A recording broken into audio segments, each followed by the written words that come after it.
나갈 수 있도록 하면 좋겠고요.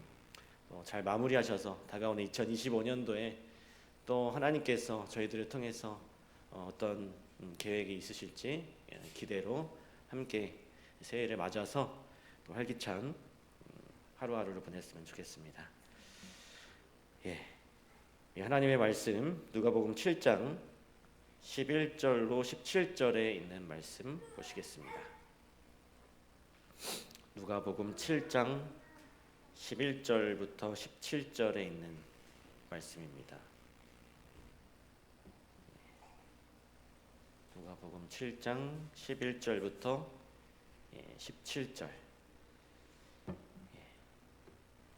그 후에 예수께서 나인이란 성으로 가실새 제자와 허다한 무리가 동행하더니 성문에 가까이 오실 때에 사람들이 한 죽은 자를 메고 나오니 이는 그 어미의 독자요 어미는 과부라.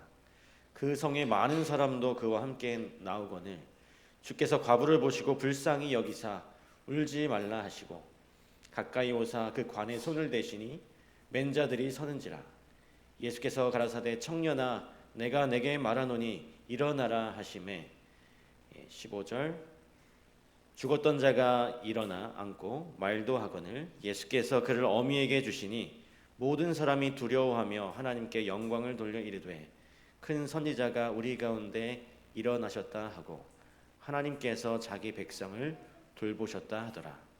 예수께 대한 이 소문이 온 유대와 사방에 두루 퍼지니라. 하루는 예수님께서 제자들과 함께 이 나인이라고 하는 아주 작은 성에 가시게 되었는데 아주 허다한 무리들이 뒤를 따랐습니다. 예수님 일행이 나인의 이 성문 가까이 이르러서 성문 안으로 들어가려는 그 순간에 예수님께서는 발걸음을 멈추셨어요. 성문이 열리면서 상여맨 사람들이 나왔고 또 피리 부는 소리, 또 곡하는 소리가 들려왔기 때문에 걸음을 멈추지 않을 수가 없었습니다. 장례 행렬, 아주 긴 장례 행렬이 이 성문을 빠져나오고 있었습니다. 이 대부분 유대인들은 이 장례를 1일장을 한다고 하더라고요.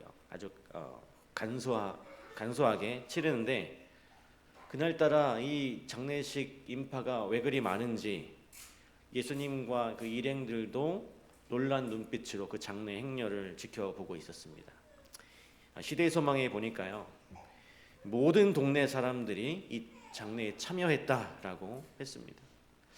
이 많은 장례 인파 가운데 이 상복을 입은 한 여인이 예수님의 눈에 띄게 되었습니다. 이 상여 뒤를 따라오면서 얼마나 가슴을 치며 흐느끼는지 그 곡소리를 듣기만 해도 정말 이 장례가 비통한 장례라는 것을 직감할 수 있었던 그런 모습이었습니다. 바로 자신이 하나밖에 없는 이 아들을 잃은 이 과부의 통곡 소리였어요.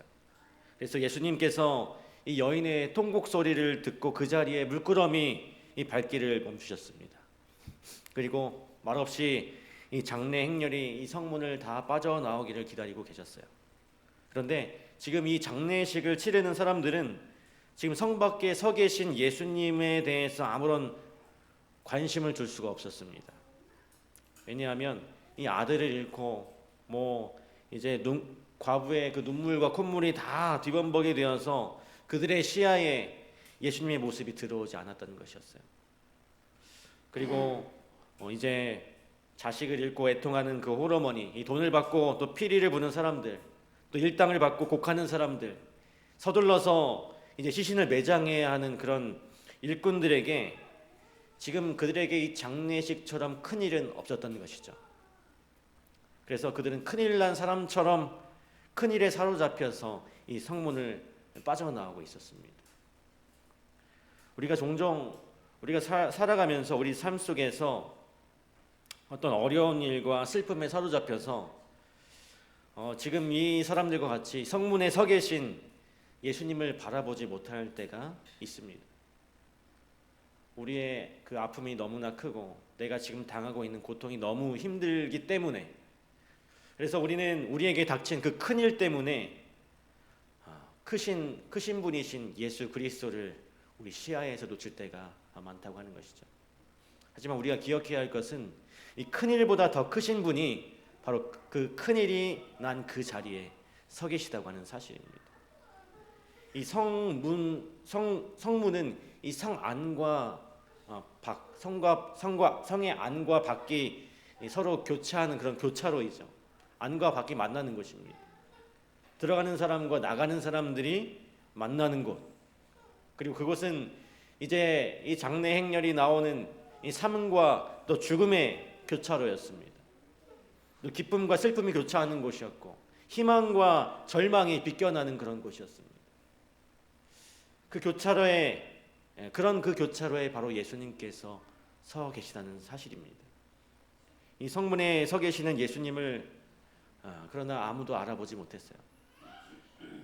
너무 슬픔이 커서, 너무 자기의 일이 너무 바빠서, 너무 할 일이 많아서 우리에게 닥친 그 현실이 우리의 눈을 가려서 예수님을 보지 못하게 하는 것입니다. 우리가 절망을 안고 이 만가를 부르면서 성문 밖을 빠져나가고 있을 때 오늘 우리들의 문제를 해결해 주시고 우리의 상황을 반전시켜 주실 예수님께서 우리를 향해 걸어오고 계시다는 사실을 우리는 잊어서는 안 될 것입니다. 이 과부가 살던 동네는 나인성이었습니다. 이 나인이라고 하는 말은 즐거움, 기쁨, 아름다움이라는 뜻이 있습니다. 그런데 우리가 살아가다 보면 우리의 인생살이는 이 즐거움과 기쁨만이 있는 것은 아니죠. 그곳에는 슬픔도 있고 아픔도 있습니다. 마찬가지로 우리들의 신앙생활에도 늘 기쁨만이 있는 것이 아닙니다. 늘 부흥만이 있는 것도 아니고요. 늘 이 신앙생활은 기쁨과 슬픔이 교차하는 그런 삶입니다. 성공과 실패가 교차하고 희망과 절망이 교차할 때가 있습니다. 또 사랑과 미움이 교차하기도 하고요. 그런데 바로 그 교차되는 그 지점에 예수님이 계시다는 사실을 결코 우리는 잊어서는 안 됩니다. 시대소망 318쪽에 이 장면을 이렇게 설명하고 있습니다.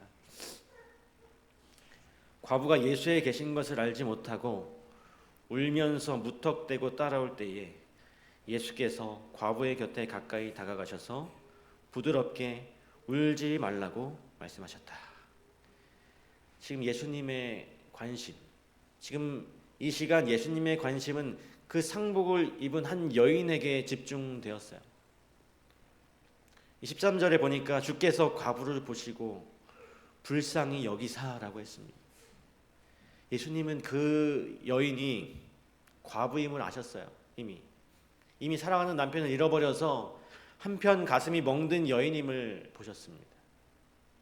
그리고 이제는 이 여인의 삶의 이유이고 목적이고 삶 그 자체인 하나밖에 없는 사랑하는 그 외아들의 죽음 앞에 또 슬퍼하고 있다는 사실도 알고 계셨습니다. 그래서 예수님은 이 여인을 참으로 불쌍히 여기셨어요. 남편도 잃고 외아들도 잃고 마침내 이 삶의 희망을 잃어버린 이 여인을 참으로 불쌍히 여기셨습니다. 그리고 그 여인에게 가까이 다가가셔서 울지 말라고 아주 부드러운 음성으로 위로하셨어요. 오늘 이처럼 예수님께서는 우리를 불쌍히 여기시는 분이십니다. 히브리서 4장 15절의 말씀대로 우리에게 있는 대제사장은 우리의 연약함을 동정하지 못하시리가 아니라고 하는 사실입니다. 그분께서는 우리를 동정하시고 우리를 불쌍히 여기십니다. 여러분 성경에 보면 엄청난 기적, 이 오병이어의 기적이 있죠. 그 기적이 왜 일어났는지 아십니까? 그 기적이 일어난 시발점이 무엇 때문에 일어났는지 아십니까? 마태복음 15장 32절에 그 이유를 이렇게 밝히고 있어요. 내가 무리를 불쌍히 여기노라. 내가 무리를 불쌍히 여기노라. 저희가 나와 함께 있은지 사흘임에 먹을 것이 없도다. 길에서 기진할까 하여 굶겨 보내지 못하겠노라. 지금 예수님의 말씀을 듣겠다고 예수님의 곁을 떠나지 않고 이 먹고 사는 문제보다 예수님의 말씀 자체를 더 갈급했던, 그래서 육신적으로 배고프고 기진한 무리들을 예수님께서 불쌍히 여겨주셨다라고 하는 사실입니다. 먹고 사는 문제를 잠시 접어두고 그 무엇보다도 예수님의 말씀 듣기를 더 기뻐하고 예수님과 함께 있기를 즐겨했던 사람들을 예수님께서는 버려두지 않으셨어요. 그들이 사흘 동안 말씀에 사로잡혀서, 예수님에 사로잡혀서 그 곁을 떠날 줄 몰랐습니다. 이런 무리들이 이 예수님 곁을 떠날 때에 예수님은 그들을 굶겨서 돌려보내실 수가 없었던 것이죠. 예수님은 말씀대로 사는 당신들의 백성이 굶주릴 때에 이렇게 불쌍히 여기신다는 사실입니다. 욥기 38장 41절에 이렇게 기록되어 있습니다. 까마귀 새끼가 하나님을 향하여 부르짖으며 먹을 것이 없어서 허우적거릴 때에 그것을 위하여 먹이를 마련하는 이가 누구냐? 그 대답격으로 시편 147편 9절에 들짐승과 우는 까마귀 새끼에게 먹을 것을 주시는도다. 바로 하나님께서 주신다라고 시편 147편 9절에 이렇게 말씀하고 있습니다. 들짐승들과 날짐승들을 부르짖는 소리와 허우적거리는 그 소리를 하나님께서 들으시면서 당신의 그 백성들의 부르짖음을 안 들으실 리가 없다라고 하는 것이죠. 또 시편 103편 13절에 아비가 자식을 불쌍히 여김같이 여호와께서는 그를 경외하는 자를 불쌍히 여기신다라고 했습니다. 하나님을 섬기는 이 성도들은 하나님께서 이렇게 불쌍히 여기신다라고 하는 것이죠. 오늘 우리들이 질병으로 고통받고 있을 때, 경제적인 어떤 압박으로 허덕이고 있을 때 예수님은 우리를 참으로 불쌍히 여기십니다. 마음의 상처와 또 이별의 아픔을 그분은 불쌍히 여기세요. 그런데 무엇보다도 예수님께서 가장 불쌍히 여기시는 사람이 있는데, 그것은 잠언에 보면, 잠언 28장 13절에 보면 자기의 죄를 숨기는 자는 형통치 못하나 죄를 자복하고 버리는 자는 불쌍히 여김을 받으리라 라고 하셨습니다. 여러분, 우리 탕자의 비유에 보면 탕자가 아버지께로 돌아올 때에 누가복음 15장 20절에 보면 아직도 상거가 먼데 아버지가 저를 보고 아주 치근히 여겨서 달려가서 목을 안고 입을 맞췄다라고 했습니다. 바로 우리 하나님께서 그런 분이시죠. 치근히 여기시고 달려오셔서 목을 안고 입을 맞추시는 아버지 하나님이 바로 그런 분이라고 하는 것입니다. 우리가 어떤 어려움에 처해 있을 때도 그분께서는 고개를 돌리지 않으시고 그분의 눈길은 항상 우리에게 고정되어 있고 우리를 바라보시고 우리를 불쌍히 여기셔서 달려오신다는 사실, 그 사실 우리는 잊어서는 안 될 것입니다. 시대소망 318페이지에 보면 이 장례식에는 나인성의 모든 성 주민들이 이 과부를 위로하고자 장례에 참여했다라고 했습니다. 하지만 어떤 사람의 말과 위로도 이 여인의 눈에서 흐르는 눈물을 멈추게 할 수는 없었습니다. 그 누구도 이 장례를 멈출 사람은 없었어요. 그 슬픔을 끝낼 사람이 없었습니다. 그런데 예수님께서 상이 앞으로 오시더니 이 행렬을 멈추시고 또 관에 손을 대었을 때, 상에 손을 대었을 때 그 행렬이 멈추게 되었습니다. 14절에 보니까 가까이 오사 그 관에 손을 대시니 맨 자들이 서는지라. 예수께서 가라사대 청년아 내가 내게 말하노니 일어나라 하시매. 부활이요 또 생명이신, 또 사망과 무덤의 열쇠를 가지신 예수님께서 내가 내게 말하노니 일어나라고 하셨을 때에 관 속에 잠들어 있던 과부의 아들이 벌떡 일어나게 되었던 것이죠. 예수님의 말씀으로 죽은 자가 일어난 것입니다. 그리고 그 한마디에 모든 것이 끝나버렸어요. 모든 것이 멈추고 모든 것이 정지되었습니다. 내가 내게 말하노니 일어나라. 이 말씀으로 오늘 우리들의 인생 또한 바뀔 수 있는 것입니다. 과부의 눈에 흐르던 눈물이 멈추었고 조가를 부르던 또 피리를 부르던 그 모든 소리들이 멈췄습니다. 상여를 맨 사람들은 상여를 내려놓았어요. 오늘 우리가 예수님을 만날 때 우리는 인생 역전의 주인공이 됩니다. 그분을 만날 때 우리 눈에서 눈물이 멈추게 되고 그분을 만날 때 신음소리와 한숨소리가 사라지게 됩니다. 불안이 사라지게 되고 불평이 사라지고 또 시기와 질투와 다툼이 사라지는 것입니다. 그래서 예수님이 우리와 함께 계실 때 모든 것이 정지됩니다. 이 장례식이 정지되었고 곡하는 소리가 정지되었습니다. 시대의 소망 319쪽에 이렇게 말씀하셨습니다. 죽은 자를 부르사 다시 살리신 예수의 말씀은 나인성의 청년에게 말씀하실 때와 같이 오늘날에도 효험이 있다라고 하셨어요. 아주 놀라운 일이 일어났습니다. 예수님께서 그 청년에게 내가 내게 말하노니 일어나라고 하셨을 때 관 속에서 녹화하는 소리가 들렸어요. 상역군들이 어안이 벙벙해서 관뚜껑을 엽니다. 죽었던 과부의 아들이 살아난 것이죠. 이 죽었다 살아난 아들을 끌어안고 이제 이 과부가 춤추기 시작합니다. 이 과부는 이 상복을 입은 채로, 아들은 그 수의를 입은 채로 신명나게 춤판을 벌이는 것이죠. 너무나 기쁨에 젖어서 그들은 지금 자신들이 무슨 옷을 입고 있는지 잊어버린 것 같아요. 상복을 입고 수의를 입고 춤추는 사람을 여러분 보신 적 있습니까? 초상집이 이 잔치집으로 변하게 된 것이죠. 곡하는 사람들의 그 곡소리는 축가가 되었고 망가를 부르던 소리는 축제의 피리 소리로 변하게 됩니다. 그리고 그 장례식에 참여했던 조객들은 이제 하객들로 변하게 된 것이죠. 상여는, 관을 실었던 그 상여는 가마로 변하게 됩니다. 그리고 이 현장의 중심에 예수 그리스도가 서 계신 것이었어요.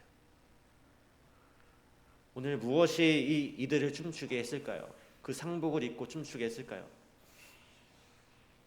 바로 예수 그리스도의 말씀 한마디, 과부를 향해서 울지 말라고 하셨던 예수님의 그 한마디와 또 관 속에 누워있는 과부의 외아들을 향하여 청년아 내가 내게 말하노니 일어나라고 하신 그 말씀의 능력이 그들의 삶을 변화시켰던 것입니다. 180도로 변화시키신 것이죠. 죽음에서 생명으로. 오늘 예수님의 그 말씀 한마디가 그들로 하여금 그 상복을 입고 수의를 입고 춤추게 하였던 것입니다. 오늘 이처럼 예수님의 말씀은 우리들의 삶을 변화시킵니다. 예수님의 말씀만이 이 무덤으로 향할 수밖에 없는 우리들의 인생, 죽음으로 향하여 가는 우리의 인생을 이 즐거움의 성, 이 나인성으로 되돌아오게 한다라고 하는 사실입니다. 예수님의 말씀만이 이 성문 밖으로 떠나는 인생을 이 성문 안에 머무는 인생으로 바꾸어 주신다라고 하는 사실입니다. 오늘 이러한 인생에 대해서 이사야 61장 3절에 이렇게 말씀하십니다. 무릇 시온에서 슬퍼하는 자에게 화관을 주어 그 죄를 대신하며 희락의 기름으로 그 슬픔을 대신하며 찬송의 옷으로 그 근심을 대신하시고. 예수님은 이 상복을 입고 춤을 출 수 있도록 하시는 분이십니다. 우리가 가난의 옷을 벗고 부자의 옷을 입은 다음에 춤추려 하는 것이 아니라 질병의 옷을 벗고 건강의 옷을 입은 다음에 춤추려고 하는 것이 아니라 오늘 내가 입고 있는 옷이 가난의 옷이든 질병의 옷이든 고난의 옷이든 낙담과 절망의 옷이든 그것이 상복이든 어떤 옷을 입고 있든지 우리가 우리 곁에 예수님께서 함께 하심을 믿는다면 우리가 입고 있는 그 옷을 입고서 하나님을 찬양하면서 춤출 수 있다라고 하는 사실입니다. 바울과 신라처럼 바울과 신라는 감옥에서 죄수복을 입고 감옥에서 찬양을 했지 않습니까? 이스라엘의 목자들처럼 예수님께서 탄생하셨을 때 이 목자의 옷을 입고 아기 예수를 영접했던 것처럼 오늘 우리가 어떠한 옷을 입고 있든지 그게 고난의 옷이든 슬픔의 옷이든 가난의 옷이든 어떤 옷이든지 간에 우리가 예수님과 함께 있다면 그 옷을 입고도 충분히 하나님을 찬양할 수 있다라고 하는 사실입니다. 요한계시록 7장 14절에 보면 이제 구원받을 14만 4천이는 큰 환난에서 나오는 자들인데 어린 양의 피에 그 옷을 씻어 회개한 자들이었습니다. 그들은 환난 가운데서 어린 양이신 예수님을 만났어요. 고통과 핍박과 가난과 질병 가운데서 어린 양이 어디로 이끄시든지 따라갔습니다. 예수님만 바라보고 예수님만 따랐기 때문에 비록 그들의 상황은 상복을 입은 자 같았지만 그들의 삶은 혼인 예복을 입은 자 같았다라고 하는 것입니다. 오늘 우리 모두가 이 상복을 입고 춤추게 하시는 예수님만을 끝까지 바라보면서 항상 기쁨 충만하게 사시길 간절히 바랍니다. 그래서 오늘 우리가 입은 옷 그대로, 그 옷이 정말 이 세상에서는 알아주지 않는 옷, 정말 좋지 않은 옷이라 할지라도 예수님께서 함께 계신다면 그 옷을 입고도 하나님을 찬양할 수 있고 하나님과 함께 할 수 있다는 사실을 기억하시고 용기를 가지시고 앞으로 전진하는 우리 모두가 되길 바라면서 오늘 말씀을 마치도록 하겠습니다. 우리 함께